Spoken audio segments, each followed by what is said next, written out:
जय हिंद साथियों। स्वागत है आपका हमारे यूट्यूब चैनल वननेस मोटिवेशन में।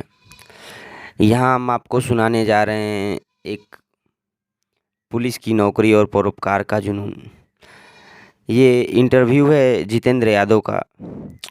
तो साथियों आइए सुनते हैं उनके इंटरव्यू का कुछ अंश।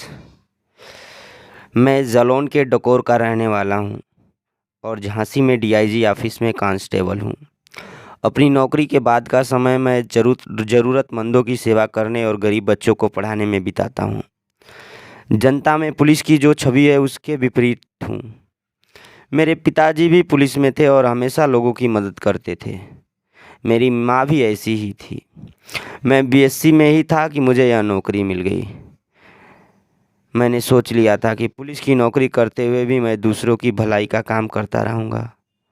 हालांकि जब मैं थाने में था तब साथी पुलिस वाले मेरी सेवा की भावना का मजाक उड़ाते थे। वे कहते, क्या पागलपन करते हो, कुछ कमाओ। शुरू में मैं उनके असर में आ गया, पर समझ गया कि गलत ढंग से की गई कमाई फलती नहीं है। मैं बेसहारा बुजुर्ग लोगों को अस्पताल पहुंचाता हूं। एक बार सड़क पर मुझे एक वृद्ध पड़े मिले। मैंने उन्हें वृद्ध आश्रम में पहुंचा दिया। पता चला कि उनके भतीजों ने उनकी ज़मीन हड़प कर उन्हें घर से निकाल दिया। उनकी मृत्यु हो जाने पर मैंने बेटे की भूमिका निभाई। उनका अंतिम संस्कार तो मैंने किया ही, जिन गरीब बच्चों को पढ़ाता हूँ उन्हें भोज भी दिया। यहाँ झांसी में प्रदर्शनी वाले मैदान में 20-25 गरीब परिवार वर्षों से रह रहे हैं। वे पॉलीथीन सीट का घर बनाकर रहते हैं। मैं अपने मददगार दोस्तों के साथ कभी कभी उन्हें झंडे, बैनर आदि दे देता हूँ ताकि वे मौसम की मार से बचे रह सकें। मैंने स्थानिक विधायक से बात की है ताकि इन बेसहारा लोगों को काशीराम कॉलोनी में मकान मिल जाए। पिछले 2 वर्षों से जाड़े में गरीब लोगों के बीच रजाई बांटता हूँ। चूँकि मैं सोशल मीडिया में सक्रिय हूँ, इस कारण लोगों से मदद मिल जाती है। मैंने उम्मीद की रोशनी नाम का एक संगठन भी खोला है। मैं गायक भी हूँ और स्टेज पर भजन गाता हूँ। इसी साल से मैंने गरीब बच्चों को पढ़ाने का नियमित सिलसिला शुरू किया है। मैं उन बच्चों को अक्षर ज्ञान सिखाता हूँ जो सामान्य स्थिति में स्कूल नहीं जा सकते। शुरू में इन बच्चों को के पिताओं ने, जिनसे कई शराब पीने के और पत्ते खेलने का वक्त जाया करते हैं, उनकी पढ़ाई पर आपत्ति की तो मैंने उनकी पिटाई की। पुलिस में मेरे होने का यह लाभ हुआ है। अब भी मैं उनको बच्चे को पढ़ाने जाता हूँ तो अपनी वर्दी में होता हूँ। इन बच्चों में कुछ घुमंतू समुदाय के बच्चे भी थे जो अब यहाँ नहीं हैं, लेकिन इससे मुझे फ़र्क नहीं पड़ता। उन्होंने कुछ न कुछ तो सीख ही लिया है। अगर वे दोबारा आएँ तो मैं उन्हें फिर पढ़ाऊँगा।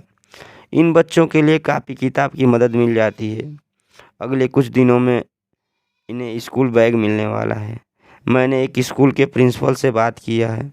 जल्द इन सभी बच्चों को स्कूल में दाखिला हो जाएगा। चूँकि अपनी नौकरी से बचे समय में मैं परोपकार का काम करता हूँ, इसलिए मेरे अधिकारी भी मुझसे खुश रहते हैं और ज़रूरत पड़ने पर मेरी मदद करते हैं। हाल ही में डीजीपी ने मुझे सम्मानित किया। मेरी 2 बहनों की शादी करनी है। वे दोनों ग्रेजुएट हो चुकी हैं। मुझे विश्वास है कि जल्दी ही उनकी शादी हो जाएगी। एक कसक जरूर है कि पुलिस में काम करने वाले मेरे साथी मेरे साथ नहीं हैं। मेरे सिर्फ 2 पुलिस मित्र हैं, इस काम में मेरी मदद करते हैं। तो साथियों, ये कहानी थी जितेंद्र यादव की, जिन्होंने अपने इंटरव्यू में अपनी सारी बात बताई है। तो आप कोई भी काम करते हुए भी लोगों की मदद कर सकते हैं और करना भी चाहिए। जहाँ तक बात है मदद करने की, तो एक अजब प्रकार की खुशी मिलती है किसी की मदद करके। तो आप एक बार ज़रूर करके देखिए, उस खुशी का अनुभव कीजिए और अपने ज़िंदगी का जो भी लक्ष्य है उसे करते हुए आप परोपकार से वंचित ना होइए। परोपकार करते रहिए, लोगों की मदद करते रहिए, गरीब की, असहाय की मदद करते रहिए, क्योंकि आप भी वहीं से उठे हैं। तो आपको समझना चाहिए। जय हिंद साथियों।